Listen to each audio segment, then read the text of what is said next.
Hey everybody, welcome back to my channel. So today I'm going to do something a little different today. I was originally going to do a trailer reaction, but my app is unfortunately not working. I tried it multiple times so you guys could see my reaction for the new Eternals trailer number 2, which I will start off with right off the bat, much better than the first teaser trailer that they gave us. I feel like this one gave us a little bit more on what to expect.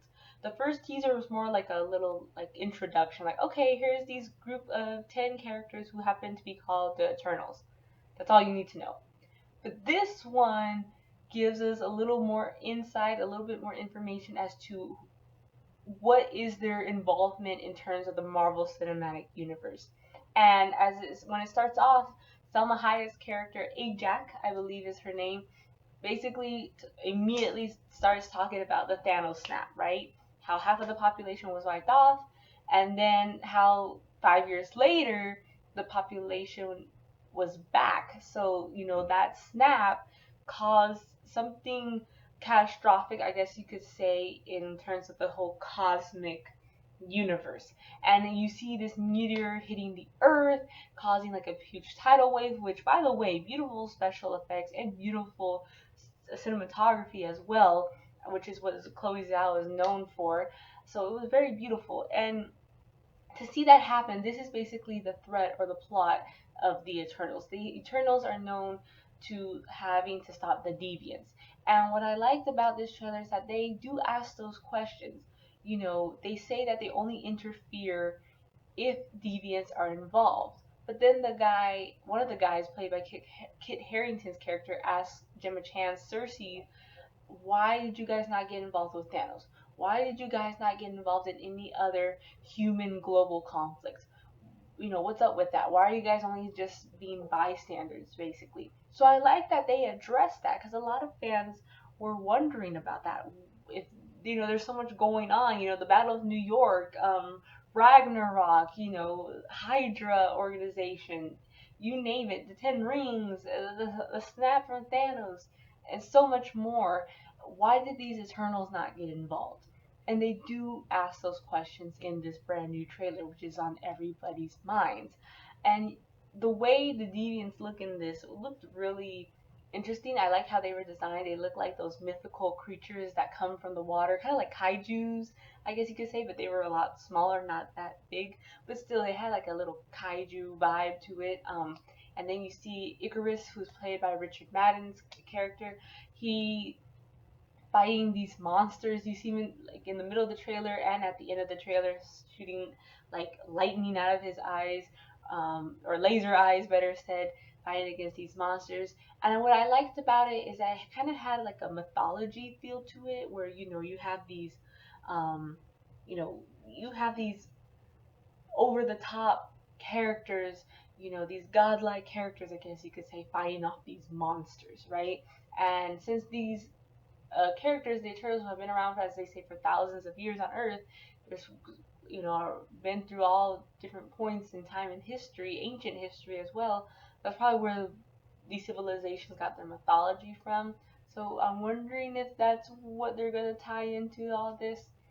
But what really caught my attention though was this one part in the trailer where again, where the Kit Harington's character asks Cersei, "Why didn't you get involved?" And then she says that they were commanded not to get involved, and the question is by who? And then it cuts to this huge red celestial being, known as sorry if I mispronounce it, Arshium the Judge.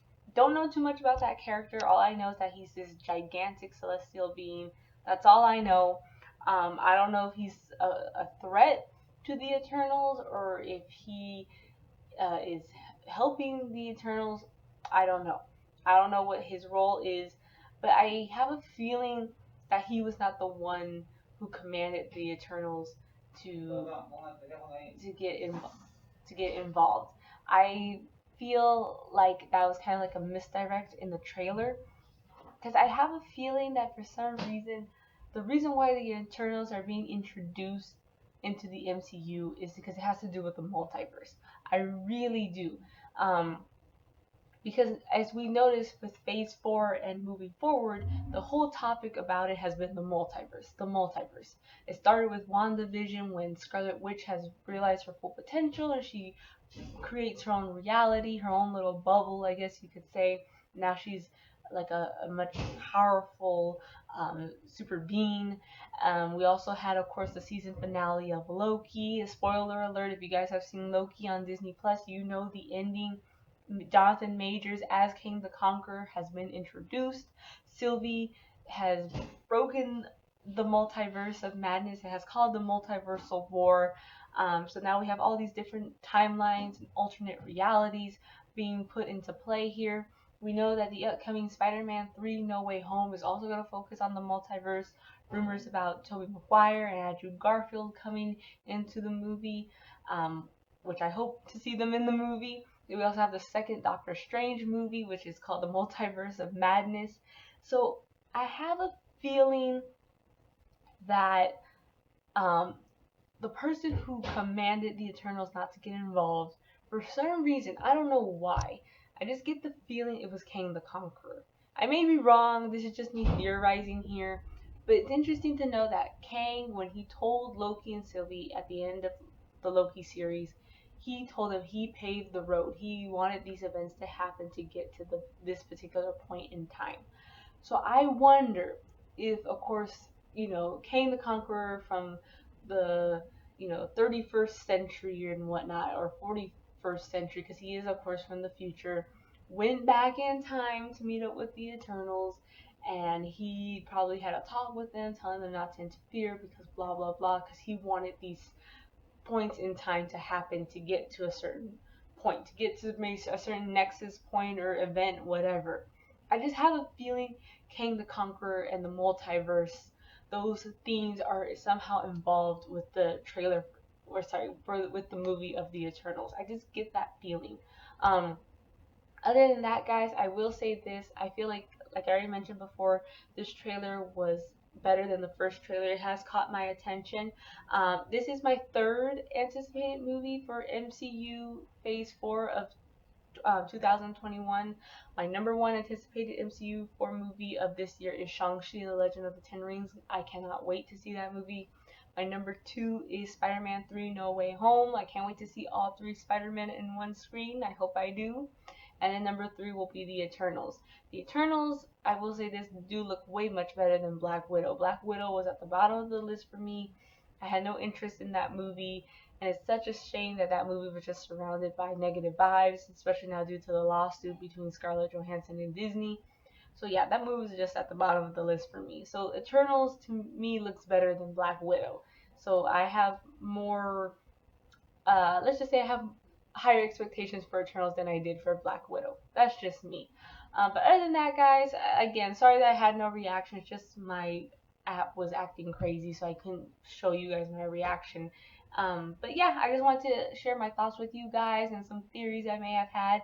Again, I don't really know too much about Eternals. I don't think mainstream audiences know much about Eternals either. It's not that big of a name in the Marvel universe.